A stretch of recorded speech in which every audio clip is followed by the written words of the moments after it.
Shahrukh cinema అంటే ఆ అంచనాలు ఎలా ఉంటాయో తెలిసిందే. అందుకే కింగ్ ఖాన్ ఎక్కడా తొందరపడటం లేదు. ధమ్కీ తర్వాత ఏడాది గ్యాప్ వచ్చినా మంచి కథ తన దగ్గరకు వచ్చే వరకు వెయిట్ చేస్తున్నాడు. గతంలో ప్రయోగాలు చేసి ఫెయిల్యూర్స్ను చూసింది చాలు అనుకుంటున్నాడు కింగ్ ఖాన్. ప్రస్తుతం షారుఖ్ 3 కొత్త సినిమాలను లైనప్లో పెట్టాడని టాక్.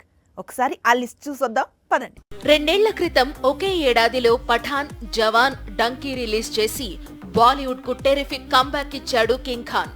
మరోసారి అలాంటి ప్రయత్నంలోనే ఉన్నాడా? షారుఖ్ తీరు చూస్తుంటే అలాగే ఉంది. ముందుగా పఠాన్ డైరెక్టర్ తో కింగ్ అనే మూవీ చేయబోతున్నట్లు తెలిపాడు. కింగ్ మార్చి నుంచి సెట్స్ పైకి వెళ్లనుందని సమాచారం. ఆ తరువాత అంటే ఏడాది చివర్లో 2004లో వచ్చిన బ్లాక్ బస్టర్ మై హూనాకు సీక్వెల్ చేయాలనుకుంటున్నాడట. ప్రస్తుతం దర్శకురాలు ఫరా ఖాన్ తో స్టోరీ డిస్కస్ చేస్తున్నాడు.